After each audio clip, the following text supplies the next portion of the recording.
जी, अस्सलाम वालेकुम बच्चों। आज हम स्टार्ट कर रहे हैं टॉपिक ऑप्टिमाइजेशन का। मैनेजरियल इकोनॉमिक्स के अंदर ऑप्टिमाइजेशन जो है वो बहुत ज़्यादा इम्पोर्टेंट एक टॉपिक है, क्योंकि वहाँ पे मैनेजरियल इकोनॉमिक्स आपको पता है कि मैनेजर्स जो हैं उनके डिसीजन से रिलेटेड होती है। तो डिसीजन मेकिंग जो है वो बहुत ज़्यादा इम्पोर्टेंट है, उसके अंदर ऑप्टिमाइजेशन का किरदार।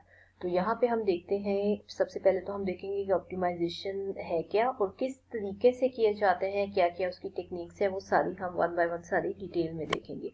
तो ऑप्टिमाइजेशन बेसिकली जो है उसका मतलब होता है making something the best it can be. सिर्फ प्रोड्यूसर के पॉइंट ऑफ व्यू से भी देख सकते हैं और हम कंज्यूमर के पॉइंट ऑफ व्यू से भी देख सकते हैं कि कंज्यूमर क्या करना चाहता है, अपनी इनकम के अंदर अपनी यूटिलिटी को, अपनी सेटिस्फेक्शन को मैक्सिमम लेवल तक लेके जाने की कोशिश करता है। दैट मीन्स वो अपनी यूटिलिटी को ऑप्टिमाइज करने की कोशिश करता है। इसी तरह जब हम प्रोड्यूसर के पॉइंट ऑफ व्यू से देखें तो प्रोड्यूसर क्या मैक्सिमाइज करना चाहता है, प्रोड्यूसर अपना आउटपुट मैक्सिमाइज करना चाहता है, अपना सेल्स रेवेन्यू, अपना प्रॉफिट जो है उसको मैक्सिमाइज करना चाहता है। And at the same time producer और क्या चाहता है, वो अपनी कॉस्ट को मिनिमाइज करना चाहता है। तो दैट मीन्स कि प्रॉफिट को मैक्सिमाइज करना और कॉस्ट ऑफ प्रोडक्शन को मिनिमाइज करना जो है वो उसके लिए क्या है, ऑप्टिमाइजेशन है। ऑप्टिमाइजेशन को जब हम थोड़ा सा डिटेल में देखेंगे तो सबसे पहले ऑप्टिमाइजेशन को समझने के लिए हमारे लिए ज़रूरी है कि डिफरेंट जो इकोनॉमिक रिलेशंस हैं हम उनको समझें। डिफरेंट इकोनॉमिक रिलेशंस जो हैं उसमें मार्जिनल का कॉन्सेप्ट है, टोटल का कॉन्सेप्ट है और एवरेज का कॉन्सेप्ट है। ठीक है, माइक्रो इकोनॉमिक्स के अंदर हम ये सारी चीज़ें जो है पढ़ते आए हैं कि मार्जिनल, जिस तरह मार्जिनल यूटिलिटी है, मार्जिनल प्रोडक्शन है, मार्जिनल कॉस्ट है, मार्जिनल रेवेन्यू है, और इसी तरह टोटल कॉस्ट है, टोटल रेवेन्यू है, टोटल यूटिलिटी है, average utility, average product, average cost. तो ये मार्जिनल के, टोटल के और एवरेज के डिफरेंट कॉन्सेप्ट्स हैं।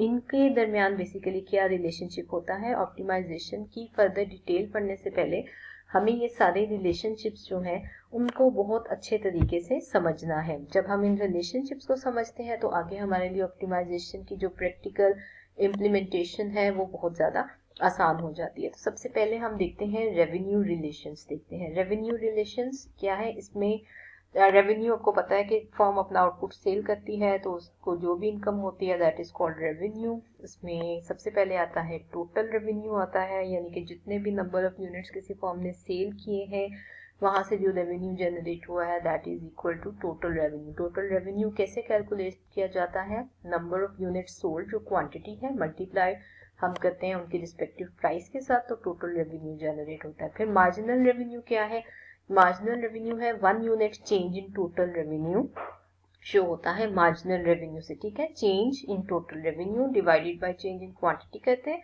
तो हमारे पास कैलकुलेट होता है मार्जिनल रेवेन्यू। इसी तरह है थर्ड जो रिलेशन है रेवेन्यू का that is average revenue. Average revenue कैसे, एवरेज रेवेन्यू ऑन एवरेज आप एक यूनिट सेल करके कितना जो है रेवेन्यू जनरेट करते हैं। तो वो कैसे कैलकुलेट करते हैं, जो आपको टोटल रेवेन्यू है उसको नंबर ऑफ यूनिट्स सोल्ड के साथ डिवाइड करते हैं तो एवरेज रेवेन्यू की कैलकुलेशन होती है। और एवरेज रेवेन्यू जो है वो हमेशा प्राइस ही होती है, यानी कि एक यूनिट की हम देखते हैं ना कि पर यूनिट रेवेन्यू, तो पर यूनिट रेवेन्यू जो है वो पर यूनिट प्राइस ही कहलाती है। और रेवेन्यू मैक्सिमाइजेशन जो है मेनली जो है वो कहाँ पर होती है, रेवेन्यू मैक्सिमाइजेशन, क्योंकि हम ऑप्टिमाइजेशन की तरफ जा रहे हैं तो हम देखेंगे कि रेवेन्यू मैक्सिमाइज कहाँ पे होता है। ठीक है, तो रेवेन्यू जो है मैक्सिमम जहाँ पे होगा वहां पे हमारा मार्जिनल रेवेन्यू 0 होगा और टोटल रेवेन्यू मैक्सिमम होगा। ये एक छोटा सा टेबल है जो इसके साथ शो हो रहा है। क्वांटिटी है 0 से लेके ऑनवर्ड 6 तक जा रही है। टोटल रेवेन्यू जो है यहाँ पे आ गया, इसके साथ टोटल रेवेन्यू से एवरेज रेवेन्यू कैसे कैलकुलेट करना है, ये जो फार्मूला है यहाँ पे, यानी कि टोटल रेवेन्यू को डिवाइड करते हैं quantity 90 divided by 1, 160 divide by 2, 210 divide by 3, इस तरह करके एवरेज रेवेन्यू की कैलकुलेशन की गई है। और इस तरह मार्जिनल रेवेन्यू जो है change in total revenue, 1 unit से 0 से 1 तक कितना चेंज आया 90, 90 से 160 तक कितना चेंज आया 70, 160 से कितना चेंज आया 210। ये सारे जो चेंजेस हैं per unit, her unit of quantity जो इंक्रीज होती जा रही है पर यूनिट जो चेंजेस आ रहे हैं टोटल रेवेन्यू के अंदर वो आपने शो करनी है यहाँ पर मार्जिनल रेवेन्यू के अंदर। यही जो टेबल है ये आपको ग्राफ के ऊपर नजर आएगा। टोटल रेवेन्यू को जब हम पीछे टेबल की वैल्यू लेके ड्रॉ करेंगे तो इस तरह पॉजिटिवली स्लोपिंग कर्व नजर आता है, और इसी तरह एवरेज रेवेन्यू, मार्जिनल रेवेन्यू जो है वो डाउनवर्ड स्लोपिंग कर्व्स के तौर पे यहाँ पर ड्रॉ किए जाएंगे। पीछे टेबल को देख के ये टेबल ड्रॉ करेंगे, ग्राफ ड्रॉ करेंगे तो ये ऐसे आएगा।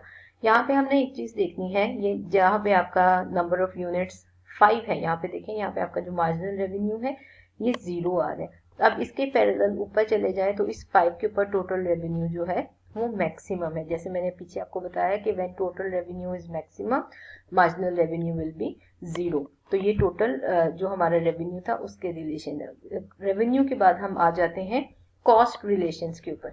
कॉस्ट रिलेशंस भी बिल्कुल ऐसे ही हैं। इसमें हम देखते हैं टोटल कॉस्ट देखते हैं, मार्जिनल कॉस्ट देखते हैं और एवरेज कॉस्ट देखते हैं। टोटल कॉस्ट कैसे निकालते हैं, जो भी फिक्स कॉस्ट है, वेरिएबल कॉस्ट है, उसको ऐड कर देते हैं। मार्जिनल कॉस्ट क्या है, per unit change in total cost, change in total cost है divided by change in quantity, यानी कि एक यूनिट क्वांटिटी के अंदर चेंज आता है तो टोटल कॉस्ट जो है उसके अंदर क्या चेंजेस आते हैं, they are showed by marginal cost. उसी तरह फिर एवरेज कॉस्ट है। एवरेज कॉस्ट कैसे कैलकुलेट करते हैं, टोटल कॉस्ट को हम नंबर ऑफ यूनिट्स के साथ, जो total number of units produced है क्वांटिटी के साथ डिवाइड करते हैं तो हमारे पास आ जाती है एवरेज कॉस्ट।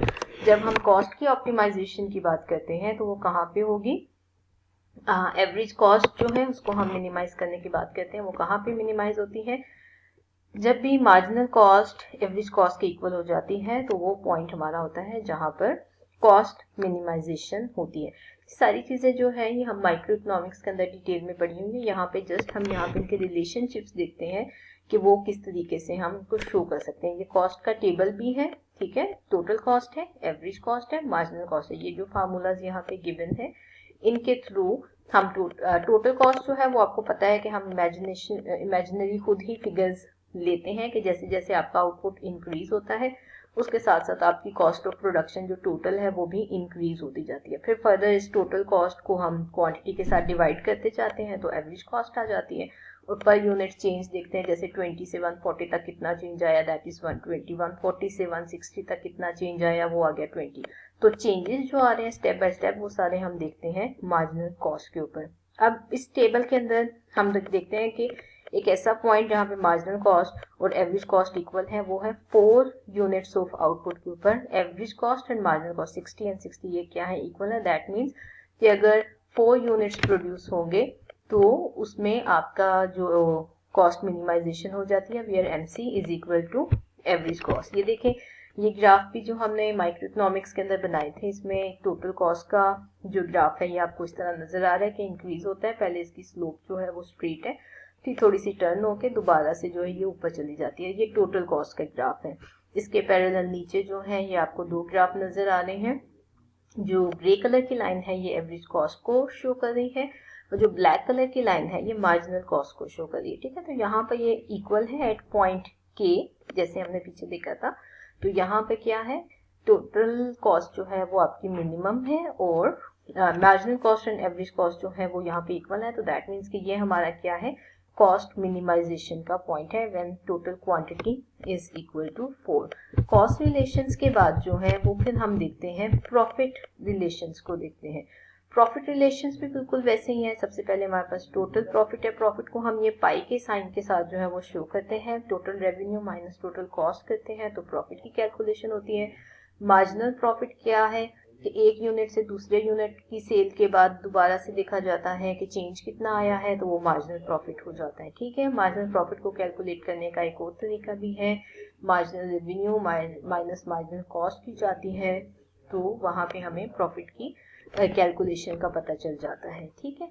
तो प्रॉफिट के भी यहाँ पे आपको देखें, क्योंकि हम total revenue and total cost के डिफरेंस से प्रॉफिट कैलकुलेट करते हैं। ये टोटल रेवेन्यू का कॉलम है, यहाँ पर ये टोटल कॉस्ट का कॉलम है। इन दोनों का डिफरेंस लेते जाएंगे, यानी कि 90 minus 140, 160 minus 160, profit 0, 210 minus 180, profit is equal to 30। ये इस तरह करके हम प्रॉफिट जो है उसको भी कैलकुलेट कर लेते हैं।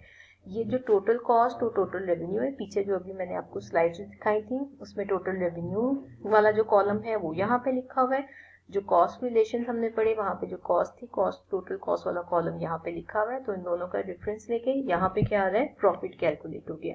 अच्छा जी, प्रॉफिट हमने कहा मैक्सिमम कहाँ पे होगा, where MC is equal to MR है, तो MC is equal to MR है, या दूसरी हमारे पास total revenue minus total cost है, इसको हम कह सकते हैं where total revenue is equal to total cost है, वो भी हमारा जो है ये जीरो प्रॉफिट, या इसको हम कहते हैं कि यहाँ पे when quantity is equal to, sorry हमने देखना है कि जहाँ पे टोटल रेवेन्यू और टोटल कॉस्ट का मैक्सिमम डिफरेंस आता है वो हमारा जो है कहलाता है मैक्सिमम प्रॉफिट कहलाता है। तो यहाँ पे देखें ऊपर ये प्रॉफिट नेगेटिव है, नीचे भी नेगेटिव है, इधर जीरो है, इधर जीरो है, सिर्फ एक हमारे पास यहाँ पे आ रहा है जहाँ पे पॉजिटिव प्रॉफिट है, और ये सबसे बड़ा फिगर है इस टाइम पे। तो जब क्वांटिटी 3 है तो उस टाइम पे प्रॉफिट जो है वो 30 है, दैट मीन्स यहाँ पर हमारा जो है मैक्सिमम प्रॉफिट अर्न हो रहा है। फिर यहाँ पे देखें पीछे जो हमने रेवेन्यू रिलेशंस पढ़े थे वहां पर ये जो ग्रे कलर का ग्राफ आपको ये वाला नजर आ रहा है, ये है टोटल रेवेन्यू का ग्राफ है। जो ये ब्लैक वाली लाइन नजर आ रही है ये अभी हमने पीछे टोटल कॉस्ट का कर्व देखा था। अब टोटल कॉस्ट और टोटल रेवेन्यू को क्योंकि हम कंपेयर कर रहे हैं तो यहाँ पर एक ही ग्राफ के अंदर हमने ये दोनों चीजें बनाई है। एक पॉइंट ये है ब्रेक इवन पॉइंट है जहाँ पे रेवेन्यू और कॉस्ट इक्वल है, एक ब्रेक इवन पॉइंट ये है यहाँ पर भी कॉस्ट और रेवेन्यू जो है वो इक्वल है। हमें इस ग्राफ के अंदर एक ऐसा पॉइंट देखना है जहाँ पर मैक्सिमम डिफरेंस है कॉस्ट को रेवेन्यू का, ये रेवेन्यू है, ठीक है, ये पॉइंट C, और ये जो है ये पॉइंट J जो है ये मिनिमम पॉइंट है कॉस्ट का। तो इन दोनों के दरमियान में जो डिफरेंस है यहाँ पे जैसे हमने टेबल में देखा 30 प्रॉफिट था, तो ये वाला जो एरिया है यहाँ पे ये शो हो रहा है कि मैक्सिमम प्रॉफिट है। अच्छा, यहाँ पर एक और चीज जो है वो आप देखते जाएं, इसको ग्राफ को देख के कंफ्यूज नहीं होना है। ये पॉइंट है, इस पॉइंट से ये सबसे नीचे वाला ये जो पैनल है ये प्रॉफिट कर्व है, ये जो ग्रे कलर का आपको इस तरह नजर आ रहा है ये प्रॉफिट कर्व है। प्रॉफिट कर्व आप यहाँ देखें इस पॉइंट से पहले ये जो पॉइंट B है यहाँ ये ब्लैक कर्व, ये टोटल कॉस्ट ऊपर है और ये जो ग्रे कलर का टोटल रेवेन्यू नीचे है, दैट मीन्स कॉस्ट ज्यादा है रेवेन्यू कम है। तो पॉइंट B से पहले क्या है, फर्म लॉस में जा रही है, लॉस में जा रही है, तो इसके पैरेलल आप नीचे प्रॉफिट वाला कर्व देखें तो इस ओरिजिन जो आपकी एक्स एक्सिस है इससे नीचे जा रहे शो हो रहा है नेगेटिव प्रॉफिट है। जब B पे आए total revenue total cost equal हो गया, यहाँ पे क्या आ गया प्रॉफिट, यहाँ पर एन आपको हॉरिजॉन्टल एक्सिस के ऊपर पॉइंट B के ऊपर नजर आ रहा है जीरो प्रॉफिट। फिर जैसे हम आगे जाते हैं तो यहाँ पे अब ग्रे कर्व ऊपर चला गया, ब्लैक कर्व नीचे आ गया, ठीक है, यानी कि रेवेन्यू ऊपर चला गया, कॉस्ट नीचे है, यहाँ पे मैक्सिमम प्रॉफिट है। इसके पैरेलल नीचे आके देखें तो अब प्रॉफिट क्या हो रहा है, आपको पॉजिटिव प्रॉफिट नजर आ रहा है, जीरो से ये जो है ये प्रॉफिट राइज होके यहाँ पॉइंट C तक आ गया। फिर फर्दर जब प्रोडक्शन इंक्रीज होती है तो दोबारा आप देखें कि रेवेन्यू और कॉस्ट इस पॉइंट D के ऊपर बराबर हो गया, नीचे आके देखें इस कर्व के ऊपर तो यहाँ पे प्रॉफिट दोबारा से जीरो हो गया। पॉइंट D के बाद दोबारा से कॉस्ट ऊपर चली जाती है, रेवेन्यू नीचे आ रहा है, तो यहाँ पे आप देखें आपका प्रॉफिट कर्व जो है वो दोबारा हॉरिजॉन्टल एक्सिस से नीचे चला जाता है, ठीक है। यानी कि टोटल कॉस्ट और टोटल रेवेन्यू का जब आप एनालिसिस कर रहे हैं तो उसके साथ ही जो है नीचे आपने प्रॉफिट कर्व जो है वो भी बनाना है। और ये वाले जो कर्व आपको नजर आ रहे हैं ये एक मार्जिनल कॉस्ट का कर्व है, ठीक है, और इसके साथ जो है मार्जिनल रेवेन्यू का कर्व है। मार्जिनल कॉस्ट हमने दो अप्रोचेस के थ्रू जो है ना प्रॉफिट पीछे देखा, total revenue total cost approach, marginal revenue and marginal cost approach. हमने कहा जहाँ पे टोटल रेवेन्यू और टोटल कॉस्ट का डिस्टेंस मैक्सिमम होगा वहां पे प्रॉफिट मैक्सिमम होगा। या अगर हम मार्जिनल रेवेन्यू मार्जिनल कॉस्ट के पॉइंट ऑफ व्यू से देखते हैं तो where MC is equal to MR, वहां पे आपका प्रॉफिट मैक्सिमम होगा। तो यहाँ पे देखें जहां पे टोटल रेवेन्यू और टोटल कॉस्ट का मैक्सिमम डिस्टेंस है उसी के पैरेलल नीचे आके देखें तो MC is equal to MR भी यहाँ पर इक्वल है, यानी कि मार्जिनल कॉस्ट और मार्जिनल रेवेन्यू भी इस पॉइंट पर इक्वल है। और नीचे इससे मजीद आए तो ये आपको मैक्सिमम प्रॉफिट जो है वो शो कर रहा है। दैट मीन्स कि ये वाले जो पॉइंट्स है यहाँ पे total revenue is greater than total cost, MC is equal to MR and profit is positive. तो ये वाली जो लाइन है ये शो कर रही है कि व्हेन आउटपुट लेवल Q जो है दैट इज इक्वल टू 3 तो फर्म अर्न्स मैक्सिमम प्रॉफिट। तो ये सारे जो हैं ये हमने क्या देखे हैं, ये बेसिक इकोनॉमिक रिलेशंस हैं। अब आपने ये रेवेन्यू के कॉस्ट के प्रॉफिट के फार्मूलाज को यहाँ से याद रखना है, इनके ग्राफ की कर्व्स जो हैं उनकी शेप्स को याद रखना है। आगे हम फिर इसको ऑप्टिमाइजेशन को जो मैथमेटिकली सॉल्व करेंगे वहां पर ये सारे फार्मूलाज और ग्राफ्स जो हैं यूज होंगे।